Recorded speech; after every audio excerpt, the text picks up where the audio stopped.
Simulan natin sa Redmi Note 14. Ano bago sa kanya? So, ito si Redmi Note 14. So, sa Redmi Note 14, meron tayong 108 megapixel na camera dito. So, triple camera setup siya. Ayan. So, meron siyang 8 megapixel, ay 2 megapixel pagdating sa depth and 2 megapixels pagdating sa macro. Main is 108. Pagdating naman sa front camera, ang gamit natin dito is 20 megapixel. So, kay 108 megapixel, meron siyang lossless zoom. So, even na mag-zoom tayo, kita mo naman, same pa rin yung quality ng photo na makukuha natin. Then, ayun yung lossless zoom. 1, 2, hanggang 3 times na lossless zoom. Tapos, meron siyang night shot na mas more vivid siya compare sa last year. And then, AI engine, ito naman po yung mga yan. Then, ito yung mga AI na meron kay Redmi Note 14. Meron tayong AI erase. So, if ever meron tayong photo bomber sa likod, ayan, ito yung original, ito yung after. So, mabuburo siya ng malinis. Ayan. Then, also, meron din tayong AI sky. Kung gusto mapalitan yung background mo, halimbawa, madetect nyo na background mo is sky, ganyan. Kaya niyang gawing sunset, night shot, maging night siya, or daylight. Ayan. Yan yung mga kinaganda sa AI sky.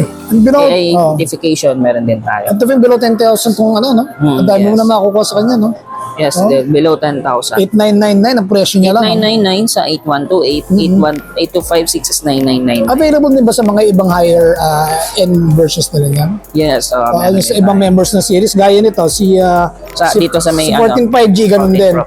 Ano pinagkaiba niya ng chipset lang? So, difference lang naman nilang dalawa is, ito is, pangalan naman 5G na siya. Sa camera, same lang silang naka 108 megapixel. So, meron siyang OIS. Ang OIS na ito is yung, if ever nag-take tayo ng photo or video, is, iniiwasan niya mag-blur yung, mismong photo natin, or yung video. Then, isa pang difference na ito is yung IP64 rating. IP64 rating, so, halimbawa is, ang maaksidente siyang mabasa, ayan, water resistance, so splashes and dust resistance. And then meron din siyang advantage niya is 45 watts na turbocharging compare sa Redmi Note 14 naka 33 watts lang. And then 5,110 mAh pagdating naman po sa bago. Corning Gorilla Glass 5, so matibay po ang gagamit natin dito na for scratch resistance sa screen protection. Ayan. So last year kasi is Corning Gorilla Glass 3 lang. Okay. The 120 Hz refresh rate na may iCur display. Yun lang naman. Pero ito, sa variant, meron siyang dalawa, 256 and 512 GB. So, 3999 si 256 and 6999 si 512 GB. Yan siya. Meron ka naman yung yung naka-Victus to ka mo na andun naman tayo sa isang yun. Meron din tayo dito. Ito yun sa Redmi Note 14 Pro 5G. Unahin natin to. Sa Redmi Note 14 Pro 5G, difference siya sa Redmi Note 14 5G and Redmi Note 14. Ito is meron na siyang 200 megapixel Pro Grade AI camera. So, sa 200 megapixel, meron tayong triple camera setup. Ayan po siya. Meron siyang 200 megapixel na main na may OIS, and then 8 megapixel sa ultra wide and 2 megapixel pagdating sa macro lens. Yan siya.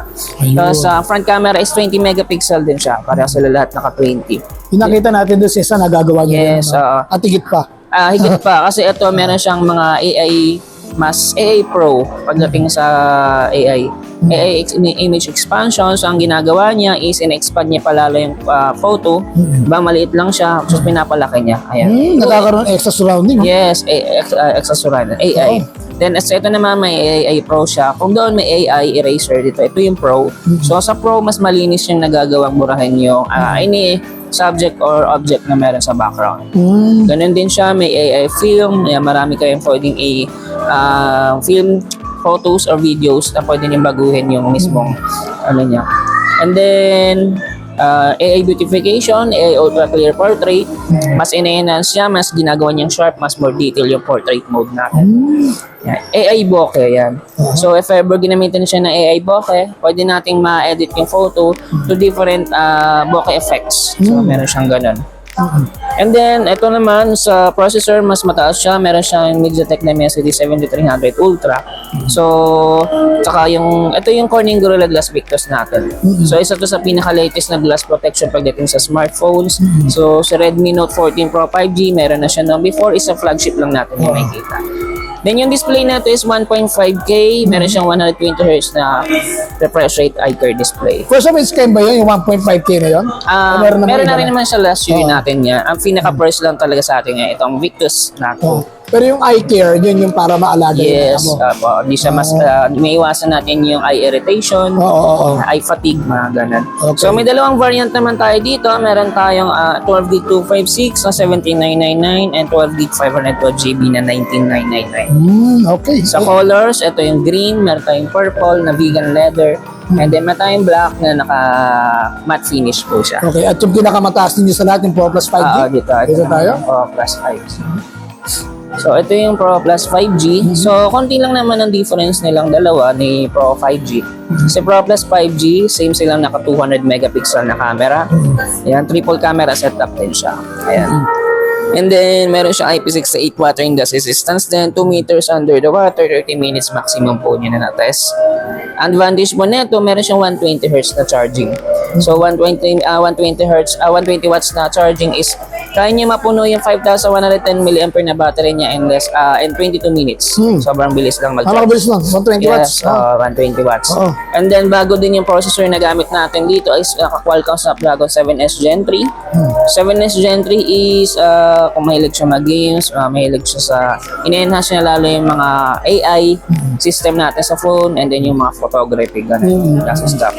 Okay. Naka-Corning Gorilla Glass Victus to rin po itong ano natin. At the price of the 22,000. 22,999 yung 256, 512 GB is 24,999. Oh, okay. Yun lang naman, konti lang naman yung differences nila. Pagdating sa AI system is, meron din siya katulad dun kay Pro 5G. Google Gemini, Circle to Search, AI Interpreter, meron po tayo niyan, AI Notes, Recorder, Subtitles, yung mga yan. And then yung Erasure, ASK, yan.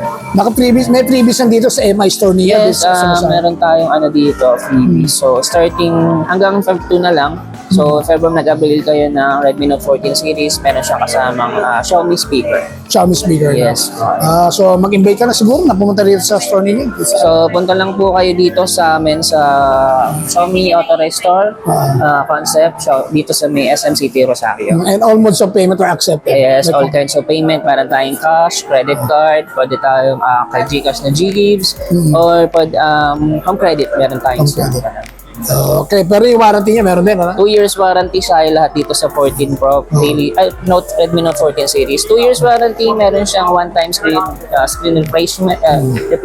If ever accident yung mabasag yung phone, yung glass ng phone nyo sa loob ng 6 months upon purchase, free lang po yung gagawin ni Xiaomi.